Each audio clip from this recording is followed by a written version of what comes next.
Hello, everyone. Welcome to the second episode of The Greats of History, the podcast where we get to know people with the epithet of the Great and try to get past the honorific and understand who they were, what they did, and why some people seem to like them so much.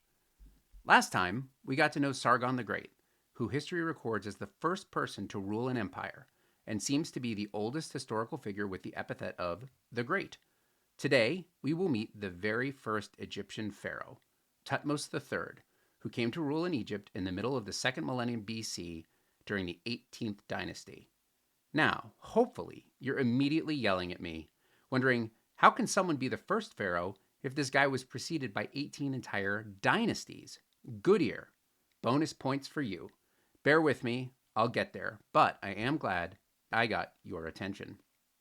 Before we dive in and get to know the ruler considered by many to be the greatest pharaoh in the 3,000 years of ancient Egyptian history, we need to lay some groundwork.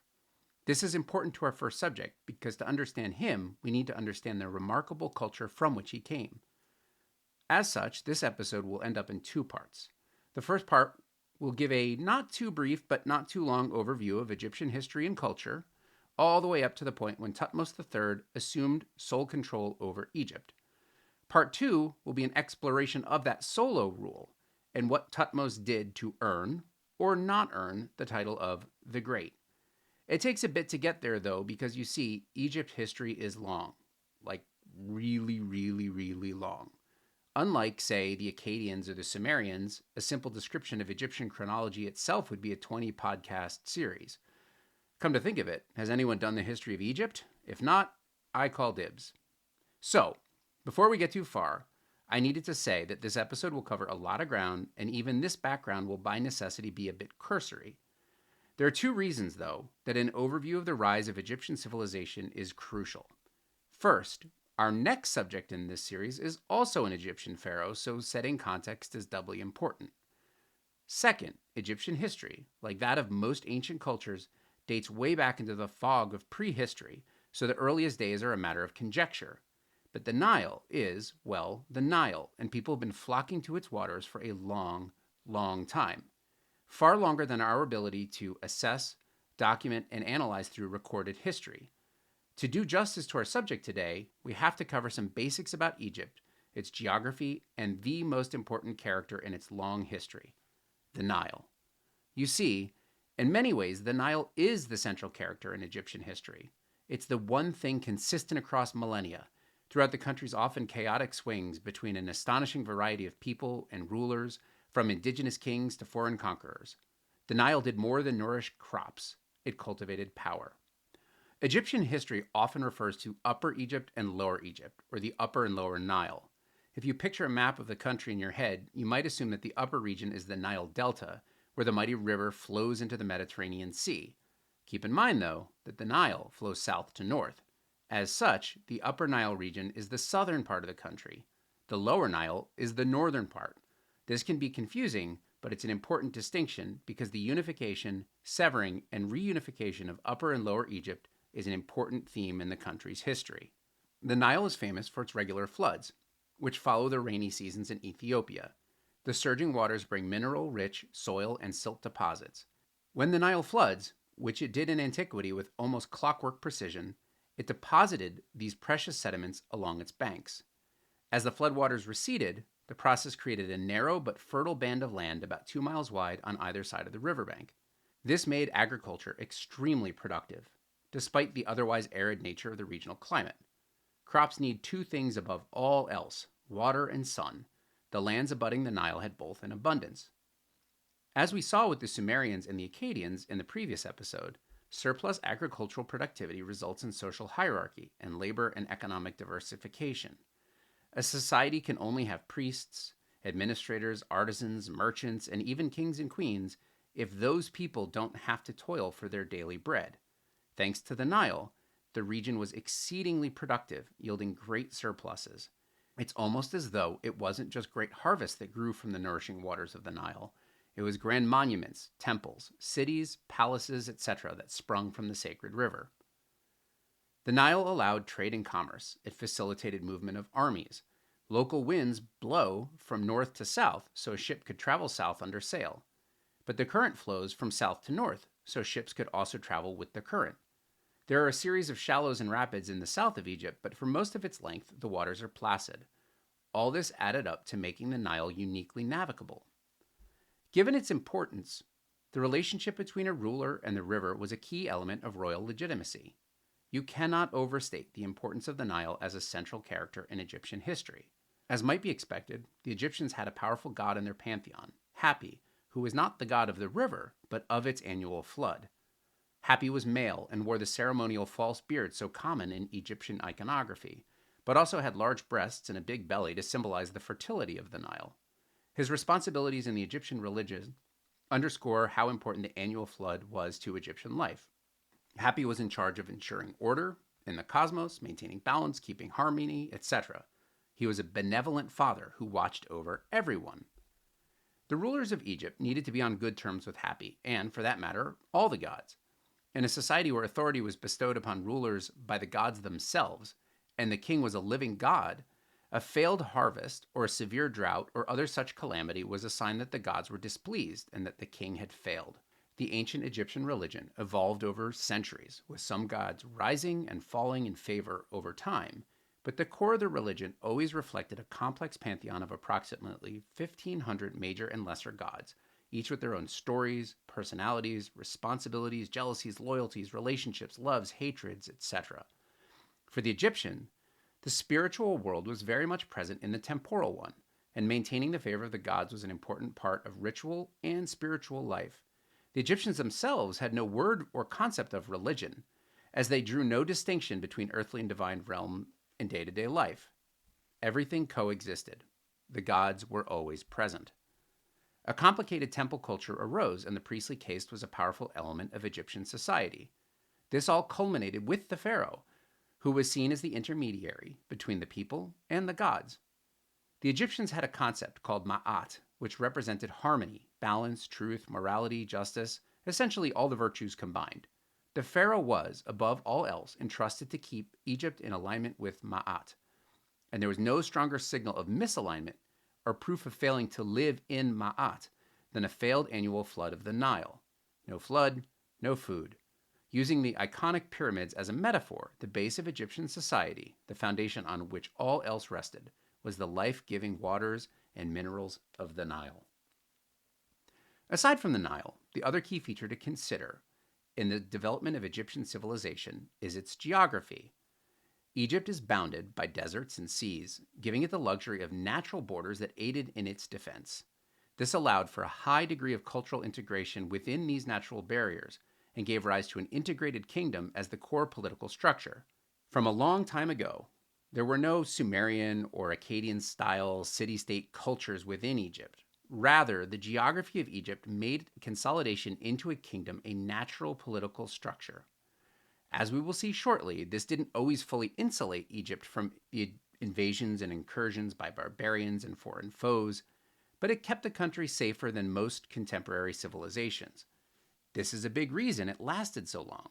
And for much of its history, Egyptian rulers didn't need to heavily invest in defensive fortifications, at least as much as those societies not fortunate to be guarded by such imposing geography. This allowed considerable energy to be poured into monumental architecture and sculpture, the remains of which are so clearly visible even to this day.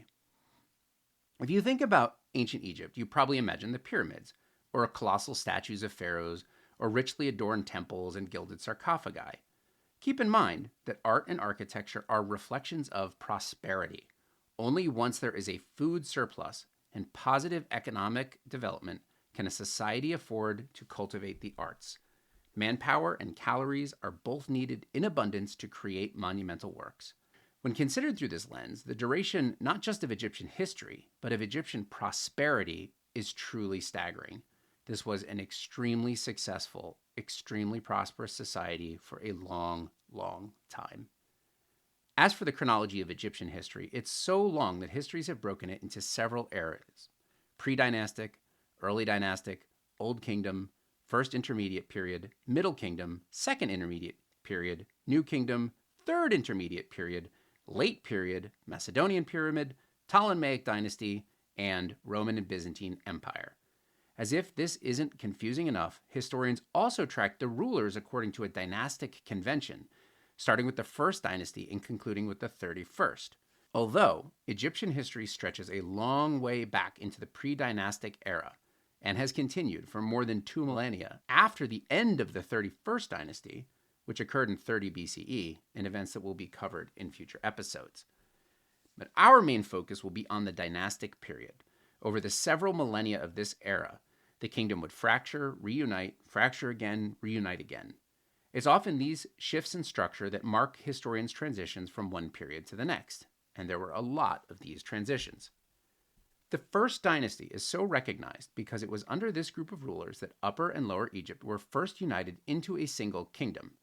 In particular, the first ruler of the first dynasty is known as Narmer or Menes. The difference depends on which naming convention is being referenced. I personally like Narmer because it roughly translates as stinging catfish, and that is an appropriately cool name for a king. Some contend that these were actually two different people, but this is one of those debates we will just have to leave to people with more time on their hands. Narmer lived around 3100 BCE. As might be expected, the archaeological evidence for his life and career are a bit scant, but there are inscriptions bearing his name and speaking of his accomplishments. I think we should tip our cap to him because he was the first in a very, very long line of Egyptian rulers. Well, there were kings before him, but Narmer is the guy who fused Upper and Lower Egypt, and for all of his accomplishments, he gets extra credit as the founder of a unified kingdom and the first in the first dynasty. This dynasty would rule Egypt for 250 years. I know I like to contextualize the length of these chronologies, but that's the difference between modern America and the First Continental Congress, meaning you can fit all of American history, if you date the country's founding to 1776, inside just the first dynasty, and that's the first of 31. To give you a sense of just how long Egyptian history stretches back in time, our subject for today, Thutmose III, hails from the 18th dynasty, which initiated the New Kingdom period. The New Kingdom started in approximately 1539 BCE, more than 3,500 years ago, and this is the New Kingdom. The evolution of Egyptian society across the centuries and across the dynasties would take us far too off track in our pursuit of the great pharaoh we are here to discuss, so I'm going to move the timeline forward just a little bit. But I think there is something we need to get out of the way before we do. I cannot do a podcast about an Egyptian pharaoh without mentioning the pyramids of Giza. After all, they are iconic. The image of the pyramids goes hand in glove with the visual history and identity of Egypt. Like most innovations, pyramid building was less a radical leap forward in an inspired act of brilliance and more a continuation of concepts long underway. Before the pyramids, Egyptian royal tombs were rectangular, flat-roofed, and fairly low-lying buildings called mastabas. Eventually, in the third dynasty, someone had the idea of stacking mastabas on top of one another, and the first pyramid, often called the stepped pyramid, rose from the desert floor. Credit for this innovation is given to the chief priest and royal advisor Imhotep. Ironically, Imhotep himself is more well known today than the pharaoh for whom the pyramid was built, Djoser. Being the villain in a corny adventure movie franchise does have certain benefits. Of course, the mummy is absurd fun, but Djoser's successors were deadly serious about one-upping one another. The building spree reached its apex in the fourth dynasty, when the Great Pyramid rose from the sands of Giza to entomb the pharaoh Khufu. This was followed by pyramids for successor pharaohs Khafre and Menkaure, as well as additional ones for great royal wives. The Giza complex also includes temples, shrines, roads, cemeteries, tombs, mastabas, and famously, the Great Sphinx, which likely depicts Khafre. These are remarkable structures, stunning feats of engineering, and preceding the 18th dynasty, to which we will shift our focus shortly, by a millennia. The point is, these pyramids are old. People often associate Cleopatra with Egypt. Fair enough.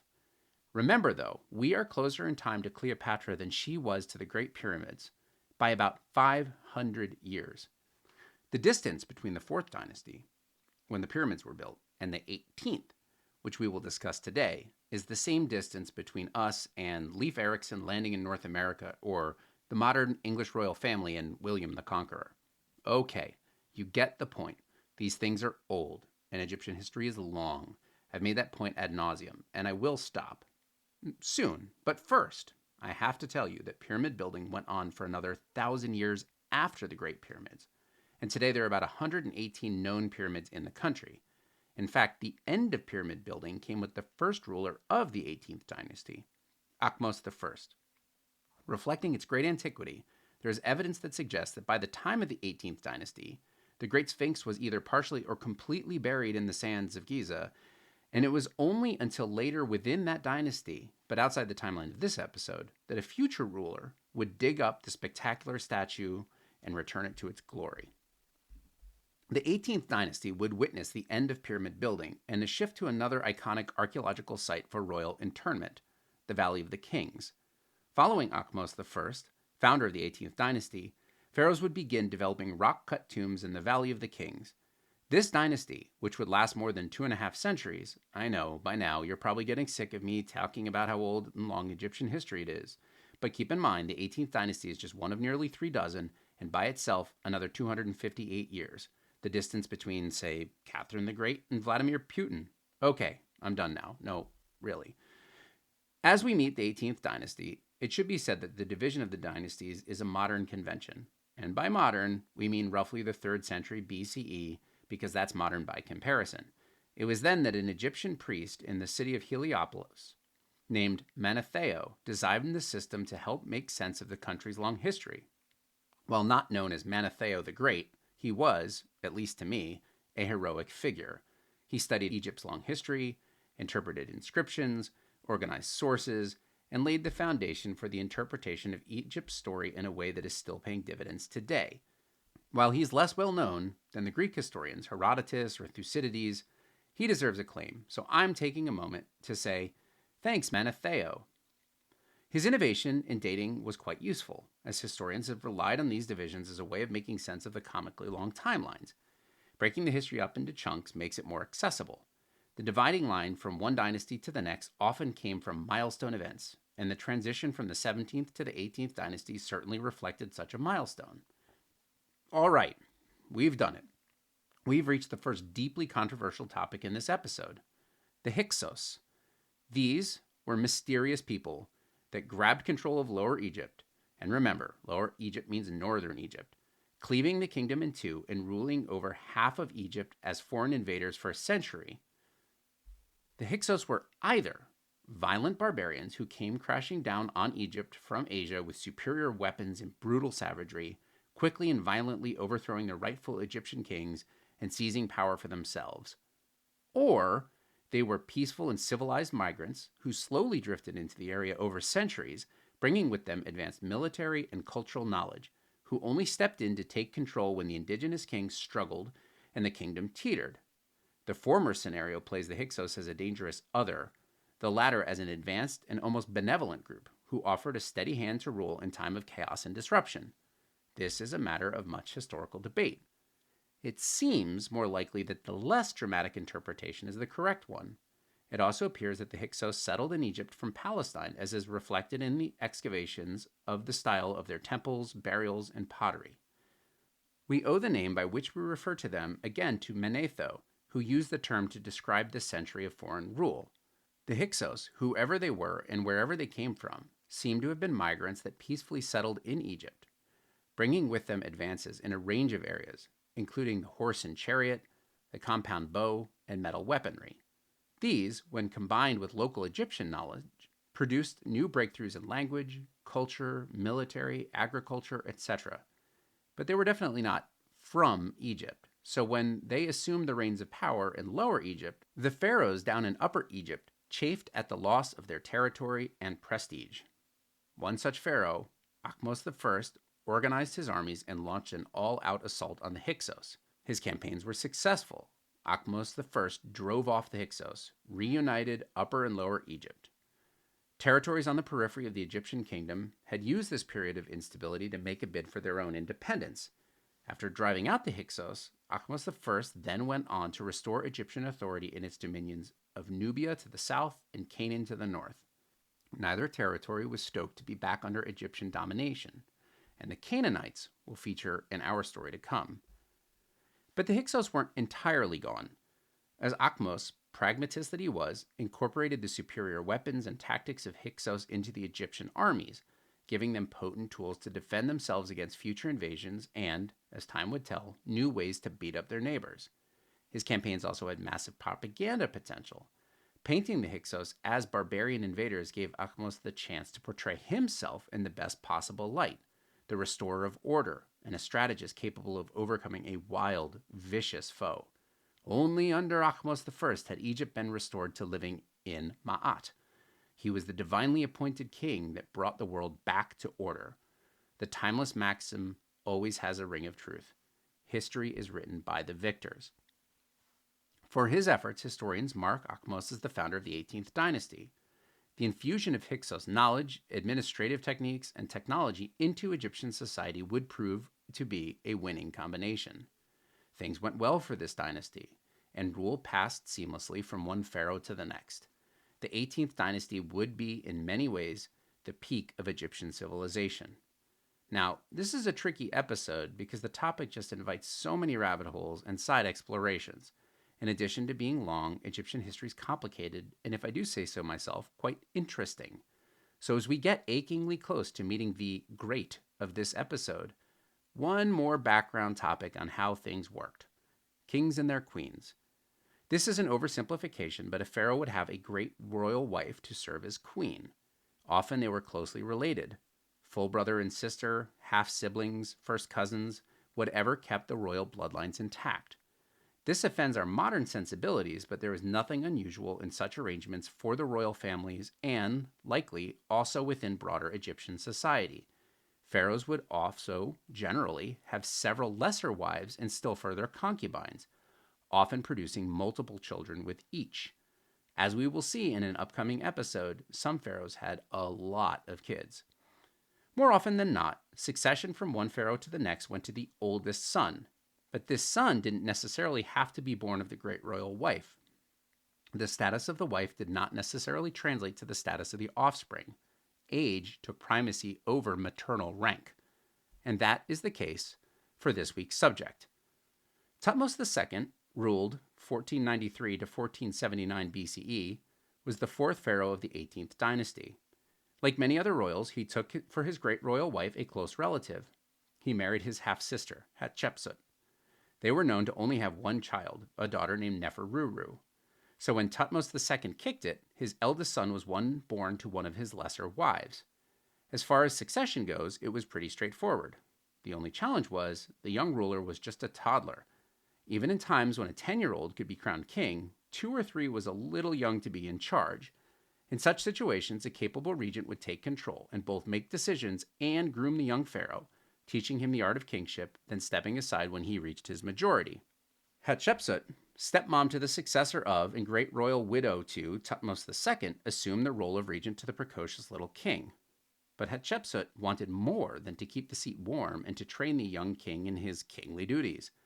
Energetic, capable, and not lacking in her own ambition, a few years into the regency, she claimed the throne for herself, becoming co-pharaoh with her young stepson. She assumed a regnal title and all of the iconography and regalia of royal office, and became the second woman to become pharaoh, and the first since way back in the 12th dynasty. This does not appear to have been controversial at the time, probably because Hatshepsut is considered to have been a just and competent pharaoh. She also downplayed her gender, adopting male dress and male features in her statuary and inscriptions, including the long beard so typical of royal imagery. Like any good pharaoh, Hatshepsut needed a strong army to assert Egyptian hegemony and keep the borders quiet and secure. Now, the strong commander of the army could be a rival, and she needed to entrust the military to someone of unshakable loyalty. A few years into her rule, she shrewdly placed her rising star co-pharaoh, Thutmose III, in the military. As co-pharaoh, this meant the king was in command, but as a still young man, it meant he would be learning from older and more experienced generals that were technically his subordinates. Hatshepsut set Thutmose to learning the ins and outs of the military. This was more than smart politics. He took to his apprenticeship like a fish to water. Now, this period in Thutmose's life is not well covered in the sources, and historians seem anxious to jump to the part when he was in sole control. But while we don't know much about Thutmose during his co-rule with his stepmom, it appears that he matured into a capable commander and a shrewd strategist. In time, he concluded his apprenticeship, ceased deferring to older officers, and assumed sole and outright command of Egypt's military. When this happened, Thutmose was truly in charge. He led Hatshepsut's campaigns and apparently greatly enjoyed military life. This even as he was co-ruler of Egypt, but palace life was not for him. He preferred the hardships and the glory of campaigning. Hatshepsut died in 1425 BCE, after a rule of more than 20 years. She is not our focus for this episode, but it's worth mentioning that she is considered to have been a great ruler. Under her watch, Egypt enjoyed a period of peace and prosperity. The economy thrived, the borders were secure, the foreign tribute poured in, the coffers were full. Under the leadership of her stepson, the Egyptian military was stronger than ever. Historical consensus is that Hatshepsut was an effective and dynamic ruler. She was also a prolific builder, erecting great monuments, temples, and palaces all over the kingdom. She certainly wasn't shy. Like many rulers from Egypt and in Egyptian history, she put up a lot of monumental statues of herself. Her image would come to be quite famous, but not just because of its size and frequency. For, a few years down the line, Thutmose would delete her memory from much of the record, pulling down and defacing her statues and excising her name from inscriptions. It's almost as though her successor was trying to erase the memory of her rule. But that's a bit down the road for this story. For 2 decades, Thutmose III had been paired with his co-pharaoh Hatshepsut, but with her death, all decisions and all the associated consequences fell to him, at age 21 and now solely in control. No co-ruler with whom he had to share his kingdom. It was just him. But he was young, well-trained, bursting with energy, and driven to do big things. But right from the outset, he faced a significant test of his leadership. It was one thing to prepare for power. It was another thing to have it. And now, success or failure was entirely up to him. So what was this dire threat? You'll have to tune in the next time to find out. Thank you for listening to this episode. I am grateful that you did. Join us on the next one, when Thutmose stares down the first crisis of his sole rule. Would he truly accomplish enough to be called the Great?